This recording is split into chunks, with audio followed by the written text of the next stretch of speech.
प्रभाग 17 बरोबरच पंढरपूर शहराला समस्यामुक्त करू, मनसे नेते दिलीप धोत्रेंचं वक्तव्य. पंढरपूर शहरातील प्रभाग क्रमांक 17 मध्ये नगरसेविका माधुरीताई दिलीप धोत्रे व नगरसेवक लोकेश नागेश यादव यांच्या माध्यमातून विविध विकास कामं केली जात आहेत. आज प्रभागातील ड्रेनेजच्या कामाचा भूमिपूजन समारंभ मनसे नेते दिलीप बापू धोत्रे यांच्या हस्ते करण्यात आला. प्रभाग 17 मधील मतदार नागरिकांना निवडणुकीदरम्यान दिलेल्या आश्वासनाची पूर्तता म्हणून विविध कामं होत असतानाच आज ड्रेनेजच्या महत्त्वपूर्ण कामाचा शुभारंभ करण्यात आला.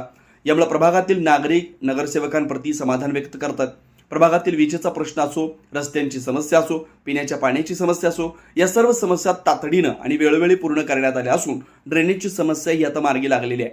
यावेळी बोलताना मनसे नेते दिलीप बापू धोत्रे काय म्हणाले पाहूयात. आज प्रभाग क्रमांक 17 मधील आमचे नगरसेवक लोकेश अप्पा यादव आणि माधुरी धोत्रे यांच्या नेतृत्वात या प्रभागामध्ये वेगवेगळ्या प्रकारची या ठिकाणी कामं चालू आहेत. मग ते ड्रेनेजचा विषय असेल, जिमखाना असेल, रस्त्याचा विषय असेल, नळाच्या पाणी पुरवठ्याचा विषय असेल, ही सर्व कामे अतिशय वेगाने या प्रभागामध्ये आज चालू केलेली आहेत. आज दत्त मंदिर येथील ड्रेनेजच्या कामाचं या ठिकाणी आज भूमिपूजन केले. आजच्यापासून या भागात ड्रेनेजच्या कामाची सुरुवात होणार आहे.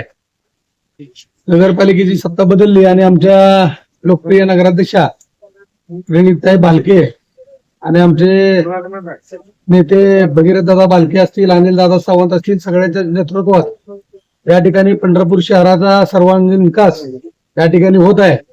आणि निश्चितपणे येणाऱ्या काळामध्ये पंढरपूर शहरातील जनतेला जे जे अपेक्षित होतं ती सर्व कामं आमच्या माध्यमातून या ठिकाणी आम्ही करू आणि पंढरपूर शहराला या ठिकाणी समस्यापासून मुक्त करू, एवढे या ठिकाणी सांगतो. धन्यवाद. जय हिंद, जय महाराष्ट्र.